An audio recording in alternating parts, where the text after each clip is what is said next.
بسم الله الرحمن الرحيم. الحمد لله رب العالمين، والصلاة والسلام على خير خلق الله محمد وعلى آله وأصحابه الكرام وتابعيهم بإحسان إلى يوم الدين. ربنا أرنا الحق حقا وارزقنا اتباعه، وأرنا الباطل باطلا وارزقنا اجتنابه. ربنا آتنا في الدنيا حسنة وفي الآخرة حسنة وقنا عذاب النار. برزان وخوشوستانم لخزمة كتابي نيابي الأذكار إمام النووي گەیشتە باسی ذیکرەکان لە جەژنەکانە. هەندێک لە بابەتەکەمان باس کرد، کەمێکی ماوە ئەمڕۆ تەواوی ئەکەین. ئەفەرمێ ئەو ڕۆژانەی کە تۆ ئەڵڵاهو ئەکبەریان تیا ئەکەی لەکوێ ئەڵڵاهو ئەکبەر ئەکەی، چەندێک ئەڵڵاهو ئەکبەر ئەکەی، ذیکرەکەی پێوتین، شێوازەکەی پێوتین. ئەفەرمێ اعلم أن التكبير مشروع بعد كل صلاة تصلى في أيام التكبير. هەر نوێژێ لە ئەیامی تەکبیرا کردت، سنة فرضة حتى هي الله أكبر لدواء سنة. طبعا ما يخلى سنة متروكة كان، يعني بس لنوجه فرضة كان الله أكبر أكيد. نوجه كي سنة تذكر، نوجه الزحات كر الله أكبر لدوايك، ويترك الله أكبر لدوايك، نوجه سنة دواء نوجه كان كر الله أكبر لدوايك. أفرمي سواء كانت فريضة أم نافلة. إمام أفرمي فرض به نافلة والسنة به، حتى نوجي جنازة اگر كسي لو روجانا مردبو وفاتي كردبو نوجي جنازة لدواء والله أكبر بك. أفرمي وسواء كانت الفريضة مؤداة أو مقضية، حتى نوجي اگر قضاء كردو، نوجي كي فرض قضاء كردو ولا دس درتشوبو هاتي قضاء كردو بدواء الله أكبر بك. هندي لما أنا إمام أفرمي كوتم اختلافي تيلا بين علماء، هني قال النبي وهني قال أفرمي الصحيح، لكن الصحيح ما ذكرته صحيح أو كمن باسم كردوه، وعليه الفتوى فتوى بو أدرك لدواي همون نيجك سنة إنسان الله أكبر بك. أفرمي عمل بما أكره واتا بدواي نيجي فرصته وسنة حر نيجك كرتو الله أكبر بدواي دس بيبك. مسألة يتبيشوا هندي جار اختلاف لبين إمام ومأموم دروسة به. طبعا إمام للشريعة قرنيكي زوري بيدرا، إمام حتى غلطيشكا أبي مأموم شوينيك، حتى اجتهادي إمام عكسي اجتهادي مأموم به أبي مأمومك شوينيك. بنمونا مثلا إما نما نزاني قبلة لكيوية، إمام اجتهادي كروتي كاكا قبلة ليروية، لأنه يجكا اجتهادي قراوتي بخوا توزي أولاتر الروي كذا أولاتر تور بشويني كري باي اعتقادي خوش دوان نبي. مسألة إمام زور قوري، حتى أجر هلاي كرد لم عسرانا عسرك سنتي بابلين تحياتي يكمل نخن هستين إمام هلاي كرد نابي إمام بقرته تشكي التباسي بفرص كرد وانا بقرته أبي مأموم مكان هيرهم شويني كون دواي أجر مأموم مكان خو غلطي شيئا نكردوه. إمام سجدي سهو باب سجدي سهو لقال يا برن إمام زور قرنجي بيدراو، بس لما سلي الله أكبر كاني تحرما جورك حريتها، لا الله أكبر ججنا كان جورك حريتها ومأموم. أجر مأموم الرأي وبون منوتمان إمام هي لبربيان الرجع عرفه ودس بيئك إمام إنه يخوي فرمي أو كاتباش تربو الله أكبر والله مأمومك الرأي ويا عسره ودس بيئك. آية متابعي إمامك اللي قال يا واجبة يا واجبني. طبعا إمام لنا ونيجا متابعي بغلطي شو واجبة،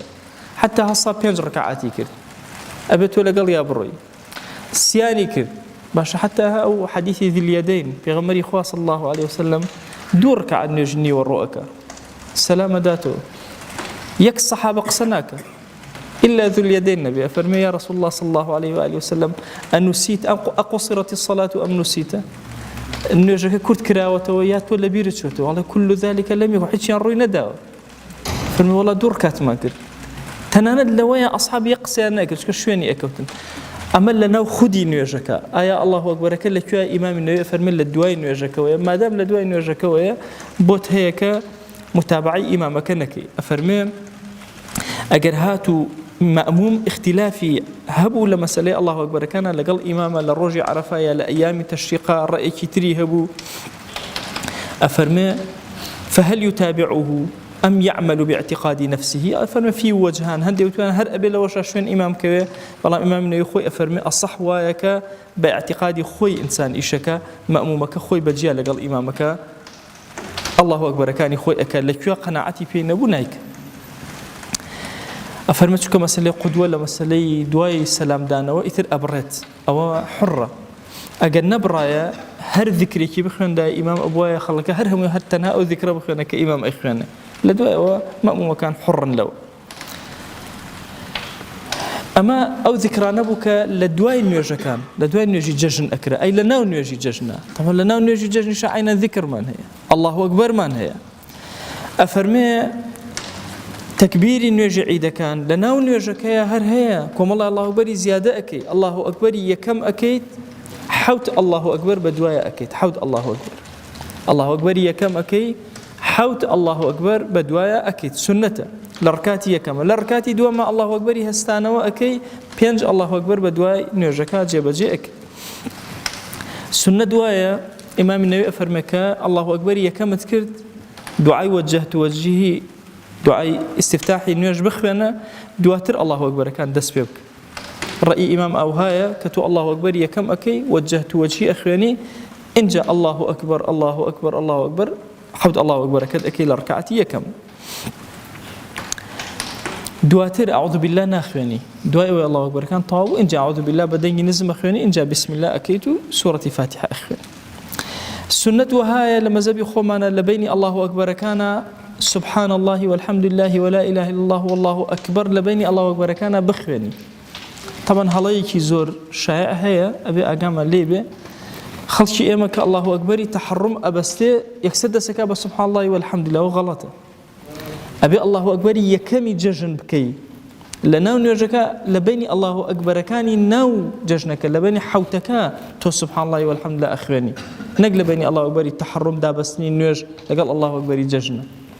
أبي أو ملاحظات شاكين لزور رجل مزجوتين تا استهند لما وصاكان هروها أكن كالله أكبر أكا نوجك دا أبسي يكسر بدوها سبحان الله والحمد لله دس بك وغلطه أبي الله أكبر دوهمش بكيه ججن دايما زريني إنجا دس أكيب سبحان الله والحمد لله ولا إله إلا الله والله أكبر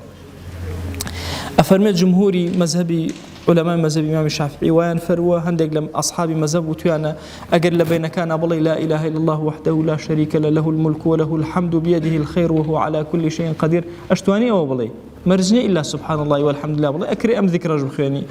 أكري الله أكبر كبيرا والحمد لله كثيرا وسبحان الله بكرة وأصيلا بخواني مهم لبيني أمدو الله أكبر جوري ذكرة خوان دبل أفرمي وكل هذا على التوسعة همو أمش مجالي تيايا توسعة هر كسب بشي أي خوانة شون أي خوانة دروس بوي طبعا زوري ذكر كان ألفتي إنسان لا أبا إنسان هند جار ألفته قريبة هند ذكره وإتر لزتي لناك بيكو رب ذكري كتيرها تاوكو لزتو تشيرجكت بو أقرته أجر كسي غلطي كرت يان هر بدسي أنقزم الله أكبر أن نجي ججنكي دروسه بلا نجي ججنكي دروس يان كم تريخن طبعا أجر غلطت كرت بون من اللي تكتو نازانم أري حوتم كرت مثلا ششم كرت يا حوتم كرت أصل واي شش كردوا دانية تريش بك لغلطها دائما كم ورقلي بلام أجر هاتي زياترت كرت باشا يان هر نت كرت يا هل لبيرت شو باش نوجي ججنك خوي دروسه بلا نوجي ججنك خوي دروسه شوك امام افرمي امانه فضيله حتى اگر هيك شانك هر دروسه بلا فضيلتك لدز درچ سجدش سوشي بو نابا اگر هاتو لبيري شو حتى وكو دسي كربا خني قران لو كاتبيري كوتو وتي بسم الله الرحمن الرحيم بخير وسوره الفاتحه دس بكبيري كوتو الله اكبر نكردو ايه اتشتو سر الله اكبر كان يا ناتشتو لقولي قديم مذهب الإمام الشافعي أتشتوسر الله أكبر كان لقولي جديدة ناتشتوسر الله أكبر كان شو كوتي سورة فاتحة خان كاتي الله أكبر كان يطوب لدو خطبة كشا سنة وهايا نو الله أكبر لخطبية كم حود الله أكبر لخطبية دوهما بكرة وقراءتي الشيب خان سنة وهايا سورة قاف لركعتي يكم سورة قمر اقتربت الساعة وانشق القمر لا ركعتي دوهما يان سبح اسم ربك الأعلى لركعتي كما هل أتاك حديث الغاشي لركعتي دوهما بخير أمي كباسكر إمام همو ذكر كان بيوزب نيجي ججنوا خصوصيتي نيجي ججن همو باسكر إثير سيسر موضوعي كتير مهم أويك جورترين ذكر لناو ججنا كإما آقاما ليبي ذكري الله أكبر همو عقيدة لو ذكراك وابيتو أو عند جوري بەدڵ لە هەموو کاتەکانە لەسەر جێکت لە دەرەوە هەر کۆڕ و کۆمەڵەیە بوو لە دوای هەر نوێژەکەت ئیلا ذیکری الله ئەکبەرت لەو ڕۆژانەی جەژنە تەرک نەکرد بێ. خوای گەورە لە گوناهی منیشی ئەوش بوورێ و خوای گەورە لەمان قبول کە و ئەم کەلیمات و فەرمایشتانە کە لە خزمەتیان نبووین خوای گەورە بیکاتە مای ڕەحمەت و بەزەیی بەسەرمانەدای ببارێنێ. وصلى الله تعالى عليه وسلم تسليما كثيرا أبدا إلى يوم الدين. خوای گەورە لە گوناهی منیشی ئەوش بوورێ خوای لەمان قبول کە.